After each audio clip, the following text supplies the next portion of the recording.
Olá pessoal, tudo bem? Meu nome é Marinho, esse é o programa Vida de Bicho e hoje nós vamos falar de um assunto super interessante.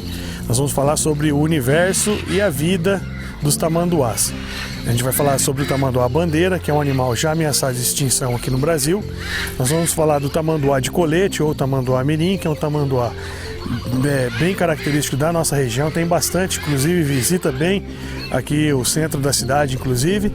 E nós vamos falar também do tamanduá-i, que é o menor tamanduá do Brasil. Às vezes ele não passa de um palmo e meio no máximo de tamanho.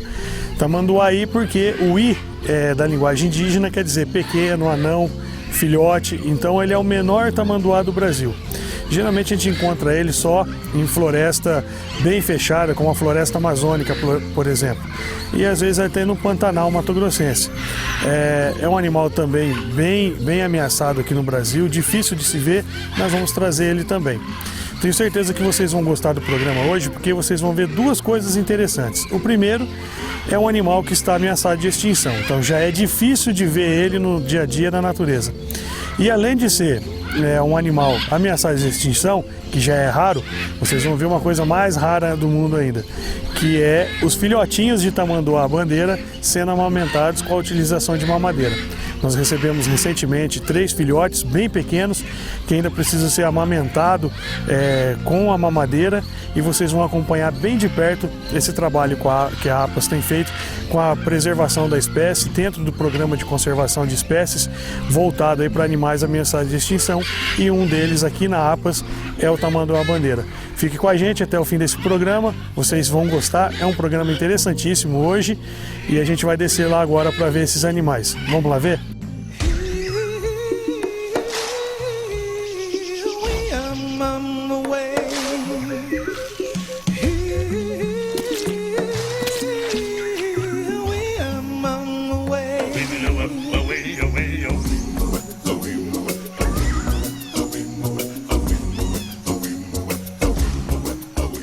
Pessoal, como todo animal que chega aqui na APAS, geralmente a gente dá um nome. Às vezes de onde veio, às vezes quem encaminhou, às vezes o veterinário, o biólogo que tomava conta antes. Então nós temos aqui uma fêmea de tamanduá-bandeira, bem filhote ainda. Ela deve ter aproximadamente agora 6 meses, que a gente chama ela de Michele, que foi a veterinária que tomava conta dela. Então já veio com esse nome pra gente. E o interessante é isso aqui, ó, a forma com que o tamanduá-bandeira dorme. Então, por que ele tem o nome de tamanduá-bandeira? Porque o rabo dele é tão grande que às vezes é maior que o comprimento do corpo. Então quando ele forma aquele rabão grande, fica parecendo uma bandeira, um pano pendurado no mastro. Então por isso que foi dado o nome de tamanduá-bandeira. Na época da colonização do Brasil, esse tipo de animal foi traficado para o mundo inteiro. Como ele tem a pata parecida com a pata de urso, né, com exceção do tamanho da unha, então ele já foi considerado também, já foi chamado na época da colonização de o urso brasileiro, que na verdade não tem relação nenhuma com o urso, até porque o crânio é totalmente diferente do crânio de um tamanduá. A alimentação então nem se fala, é totalmente diferenciada. Então ele foi chamado de urso de uma forma errada, de urso brasileiro, mas o tamanduá-bandeira tem esse nome por causa dessa grande cauda que serve inclusive como isso aqui, ó. Ela está dormindo, eu posso ficar falando aqui durante o dia todo, ela não vai acordar, porque eles têm um hábito invertido, né? Eles andam à noite, caminham à noite, se alimentam à noite, tomam banho nos rios, lagos, até piscina à noite, e durante o dia eles dormem e eles utilizam do rabo para cobrir. Então eles jogam o rabo por cima do corpo, tanto para não sentar mosquito na orelha, no focinho, né? Mas também para se aquecer. E um outro detalhe, para se camuflar. Aqui a gente vê toda essa palha que a gente coloca, né, para eles poderem dormir, né? E aí essa palha é clarinha, mas no meio do mato, como é tudo escuro, pega luz, então às vezes a gente passa por cima de um tamanduá-bandeira e às vezes não consegue nem ver, por causa dessa camuflagem aqui. Eu só vou dar uma mexidinha nela para vocês verem a cara que ela faz quando acorda, dá uma olhada. Ela é bem mansa, né? Ela foi criada na mamadeira. Jamais poderíamos estar fazendo isso aqui com um tamanduá selvagem, porque dá uma olhada no tamanho dessa unha aqui, que não tem condições de cortar, não tem como cortar a unha dela, né? Essa unha, se a gente tentar cortar, ela sangra e dá uma hemorragia constante, então não tem como cortar. Então eu só estou fazendo isso aqui com essa daqui, porque ela foi acostumada com a gente já desde pequena, quando ela chegou. Ela adora carinho, né? Morre de cócega. Vou começar a coçar ela, despertando ela bem devagar, como se faz com uma criança. Olha lá, ela segura, né, no dedo da gente. Se é um selvagem, ele já teria atravessado a minha mão já. E aí, ó, a gente coça ela, olha lá, ela pede carinho, ó. Ela pede para coçar, tá vendo? Isso aqui eles são muito carinhosos quando eles são criados em cativeiro, né? E aqui está o famoso rabo de bandeira do tamanduá bandeira. Olha o tamanhão do rabo, ó. E ela é bem pequenininha. Essa aqui ela gosta de ficar no colo, foi amamentada também desde quando chegou, veio numa situação bastante complicada, né? A mãe foi atropelada e ela sobreviveu, e ela está com a gente aqui já há 5 meses e tá dando certo, tá indo bem, e ela vai entrar no programa de conservação de espécies. Amanhã ou depois, se a gente precisar, dentro do programa, fazer reprodução de tamanduá bandeira e cativeiro, então ela já está disponível para isso. É uma fêmea de fácil manejo, aí a gente só precisa encaixar um macho que dê certo, que ela aceite, e aí eles copulam com facilidade, né, cruzam com facilidade, e pode estar reproduzindo em cativeiro, o que é muito difícil aqui no Brasil. Exige uma série de técnicas, um monte de procedimentos, mas a gente sempre procura acreditar que vai dar certo. Outra característica importantíssima aqui, né, que a gente pode manusear eles, que eles só podem arranhar. Ainda bem que não pode morder, porque isso aqui é o tamanho da boquinha, é só isso aqui, ó. E uma coisa que talvez muita gente não sabe é que o tamanduá é banguelo. Ele não tem dente, é chamado de edentado, tem ausência de dentes. E a língua, que fica guardada aqui na garganta, né, pode ser até 2 vezes o tamanho do bico, que tem a função de buscar insetos em buracos de cupinzeiro, melgueiro de abelha, que produz mel também, às vezes um ninho dentro de um buraco que ela consegue enfiar a língua e buscar o ovo, porque ele também se alimenta de ovo.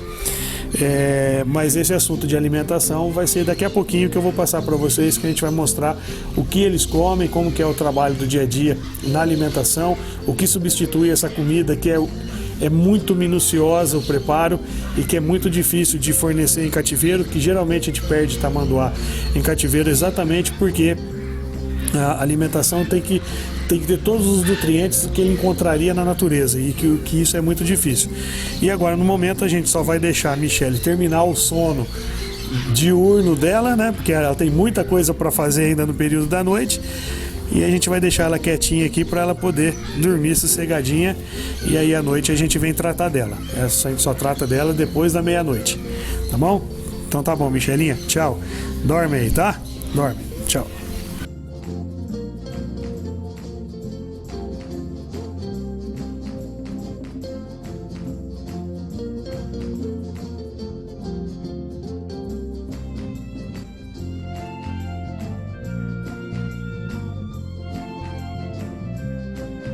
Pessoal, isso aqui já é um tamanduá bandeira adulto, né? O bicho é extremamente agressivo, que como aqui a gente tem contato com eles constantemente, então eles acabam acostumando e ele está achando que eu vou dar comida para ele. Mas a gente já não facilita mais com um tamanduá desse tamanho, mesmo que seja criado na mamadeira, porque o tamanho da unha é muito grande, a força do braço é descomunal. Se a gente parar para pensar que esse animal desse tamanho, né? Ele consegue arrancar o cupinzeiro do chão.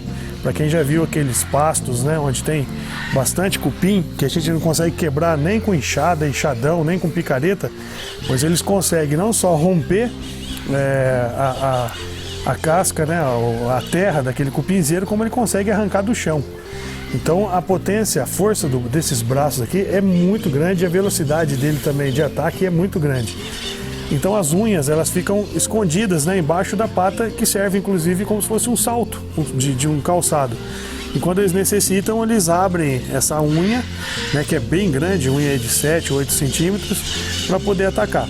Inclusive existem relatos lá no meio do Mato Grosso do Sul, alguns locais também, aconteceu já em Minas Gerais, mas no Mato Grosso já encontraram ossada, né, a ossada de um tamanduá bandeira, juntamente com a ossada de uma onça, ou seja, a onça pegou ele pelo pescoço e antes dele morrer ele abraçou a onça, inclusive enfiando as unhas dentro da caixa torácica da onça. Então a onça, que é 3 vezes o tamanho dele, morreu junto com ele.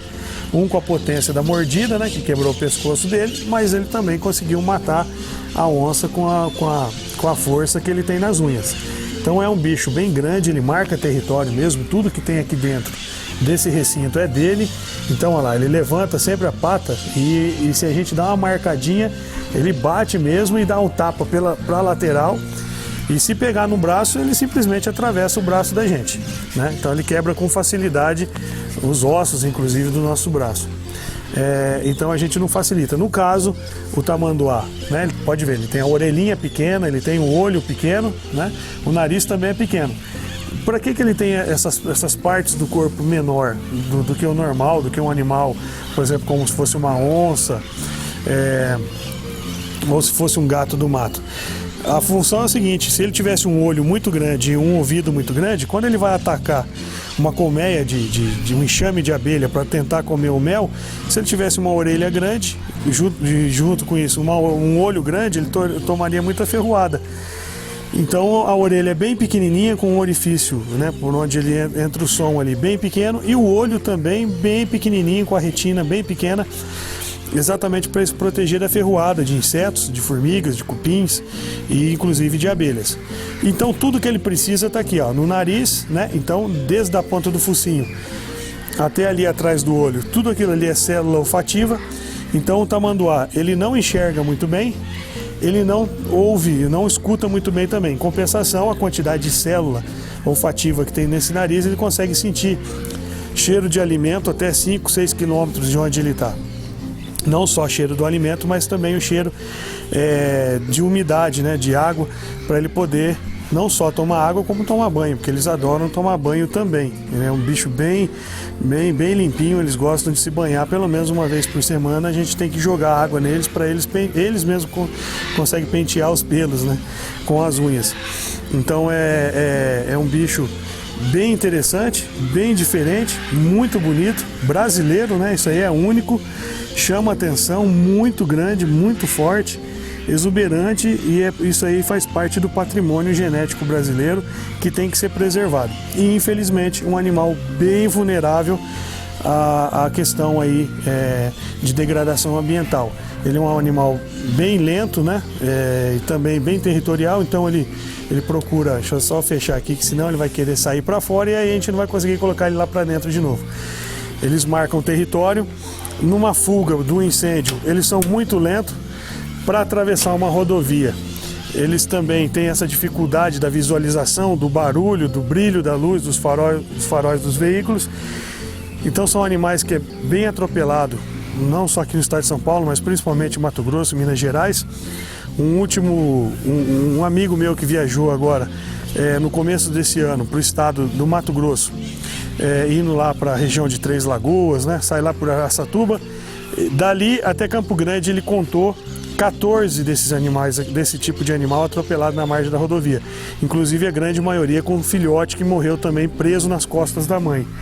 Então assim, ele é um animal que morre com facilidade, se reproduz com dificuldade, não tem mais ambiente natural o suficiente para manter essa espécie aqui fora da lista dos ameaçados, por causa de uma série de crendices populares. Então tem gente que às vezes mata para tirar o couro, parte do couro, para fazer simpatia, tira a unha para fazer simpatia, o que não tem finalidade científica nenhuma, porque a unha dele é o mesmo material da unha nossa, né, de queratina.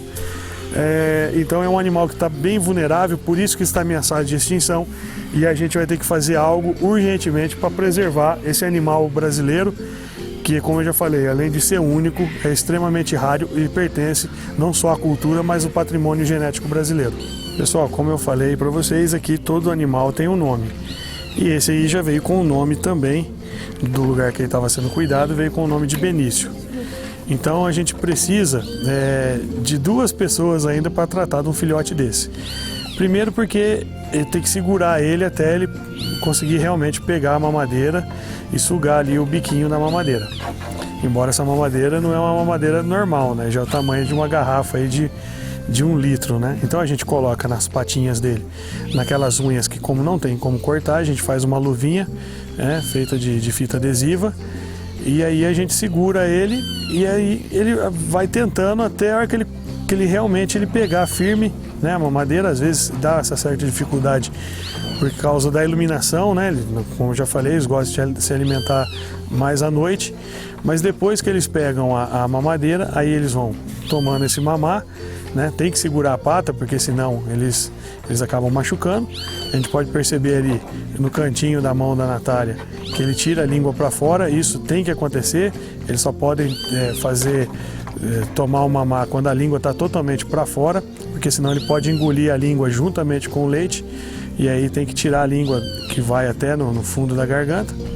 E esse leite, ele tem que substituir o leite da mãe, que é muito proteico, bem gorduroso, bem encorpado, bem grosso, vamos dizer assim, né? Então a gente tem que colocar no leite os nutrientes que se aproxima mais ou menos do leite da mãe. Então aí nessa receita vai desde o ovo, né? O ovo caipira, vai o creme de leite, vai o substitutivo do leite materno para humanos mesmo, né?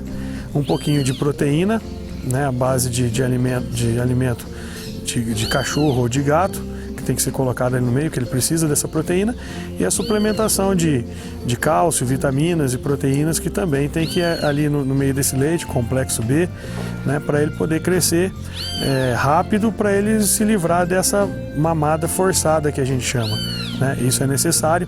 Esse daí mesmo veio com muita dificuldade para mamar. Ele é o menorzinho dos tamanduás que veio. Quando ele chegou aqui, ele tinha cerca de 20, 25 dias.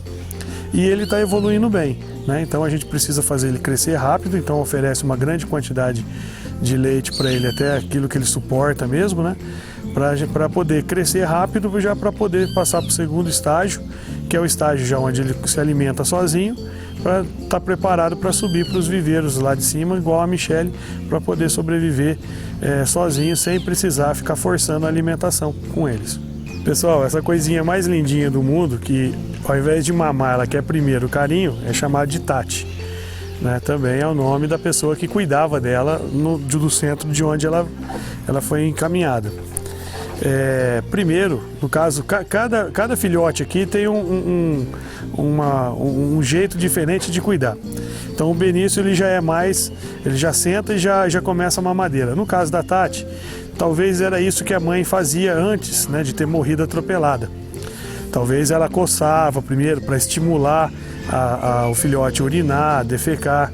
Então primeiro acho que a mãe coçava antes, brincava, incentivava para acordar o filhote, para depois ela mamar. Então toda vez que pega ela, antes até mesmo da mamadeira, tem que fazer isso aí, ó, coçar, esfregar, estimular. E aí no caso dela precisa já de 2 pessoas para cuidar, porque a unha dela é bem afiada, como eu disse, não tem como cortar as pontas, né, porque senão sangra.